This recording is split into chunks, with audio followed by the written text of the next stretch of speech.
Jumpa kembali. Kali ini saya akan unboxing sebuah server IP PABX. Kalau biasanya kita menggunakan PABX analog, kali ini kita menggunakan PABX berbasis IP ya. Ini saya ngambil merek Grandstream. Untuk servernya kali ini kita pakai ini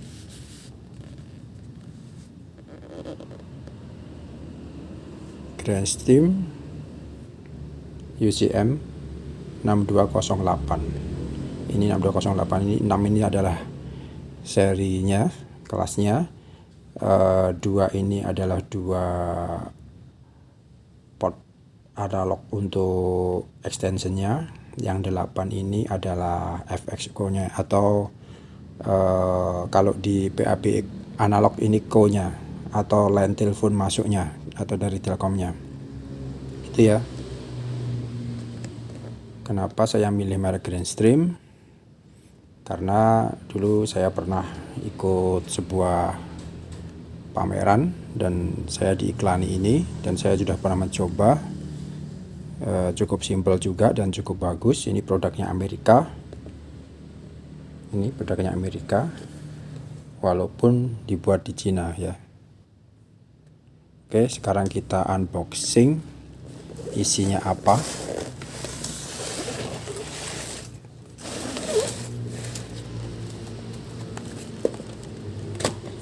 Pastikan bila Anda beli, Anda mendapatkan produk yang garansi resmi Grandstream Indonesia ya. Oke, sekarang kita buka isinya apa. Sebentar.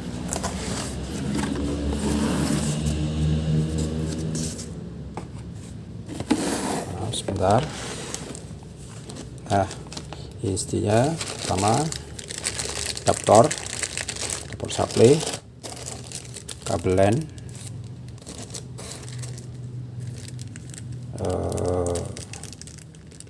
baut untuk ke kuping. Ini kupingnya untuk pasang di rak server. Oke, sekarang unitnya sendiri kita keluarkan. Yang lainnya kita singkirkan dulu. Oke. Biar lebih jelas, saya kasih di atas warna putih.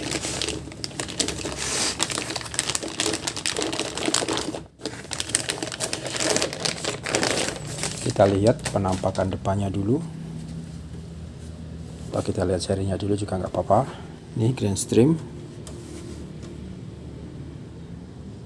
ya, UCM 6208. Input tegangannya 12 volt 1,5 ampere, kecil, cukup kecil ya.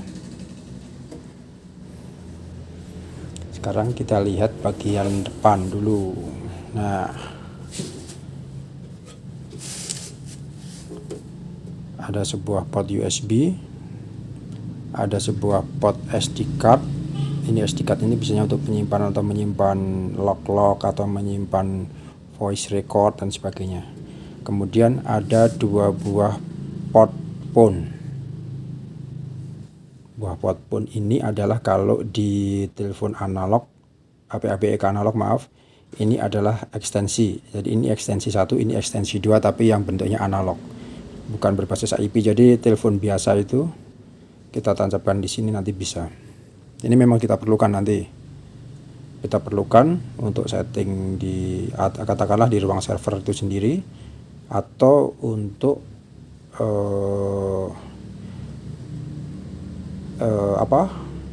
kombinasi ya antara IP PABX sama PABX analog. Jadi ceritanya begini.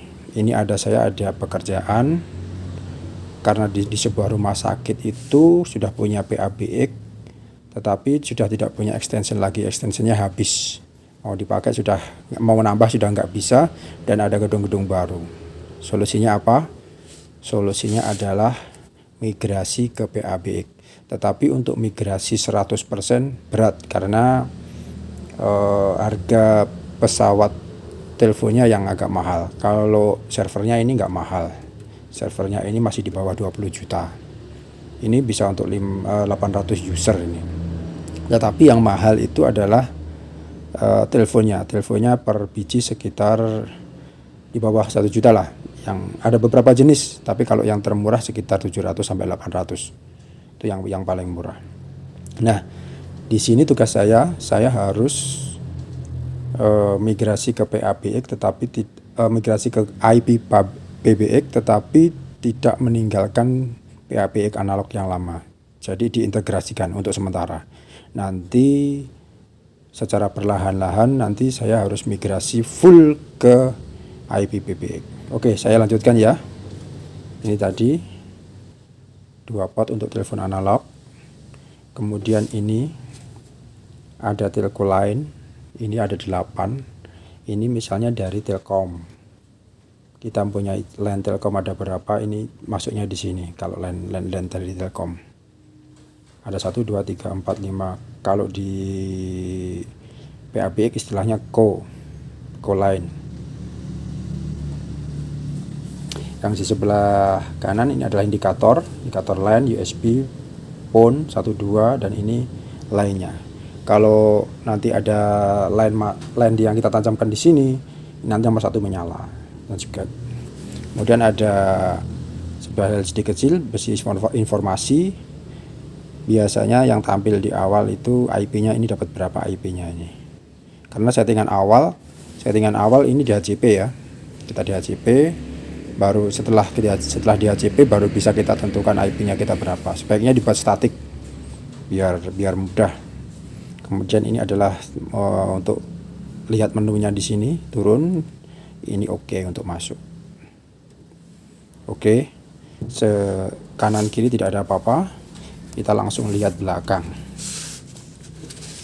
Nah, untuk bagian belakang ada DC in yang adaptor tadi bawaan tadi. Kemudian ada tombol reset ya, ini mungkin untuk reset ke factory setting atau juga mungkin untuk reset biasa.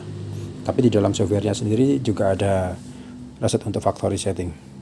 Kemudian ada LAN, ada WAN.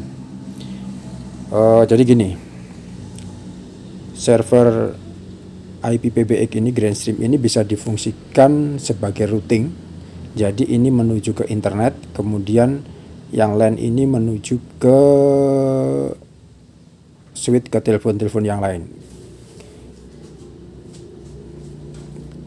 Jadi ini menuju internet, ini menuju ke telepon, ke switch nanti menuju ke telepon. Itu kalau kita fungsikan sebagai router atau kita mode routing. Tapi kalau mode switch ini nanti jadi satu sama aja. IP-nya cuma ada 1 nanti. IP-nya ini kalau mode routing ini punya IP sendiri, ini punya IP sendiri. Gitu ya. Nanti untuk penjelasannya nanti insya Allah kapan-kapan akan saya upload cara prosesnya. Kemudian yang ini adalah grounding ya, grounding untuk petir, nanti petir. Ini seperti ini tampak bawahnya. Ini bisa dipasang di tembok atau dipasang di rak server. Ini ada kepingannya ini. Untuk awal memang yang berat adalah pengadaan di jumlah teleponnya ya. Teleponnya itu agak mahal. Nanti setelah ini juga akan saya unboxing juga untuk teleponnya. Tetapi untuk servernya ini tergolong murah. Ini bisa untuk 800 user. Ini harga di bawah 20 juta. Kita bandingkan dengan PABX analog Panasonic untuk 128 extension aja udah hampir 30 ya kalau nggak salah. Dan kesulitan dari PABX analog adalah kita harus narik kabel dari server, dari PABX, server PABX-nya menuju ke masing-masing line telepon. Sementara kalau kita menggunakan IPPBX ini, kita hanya perlu sebuah jaringan. Asalkan jaringannya terhubung dari ruang server ke tempat yang kita tuju, sudah cukup. Dan ini sudah saya integrasikan. Ini nanti insya Allah saya integrasikan dengan jaringan FO saya yang pakai backbone FO. Jadi nanti insya Allah lebih mudah lah. Tinggal nanti ditambahi switch, nanti switchnya pakai switch PoE. Jadi nanti lebih mudah. Kita mau masang di ruang manapun, mau nambah telepon berapapun, yang penting di situ masih ada jaringan, bisa kita gunakan. Oke, sekian dulu unboxing Grandstream UCM 6208. Untuk spesifikasinya saya taruh di akhir video. Terima kasih, sampai ketemu pada video unboxing selanjutnya.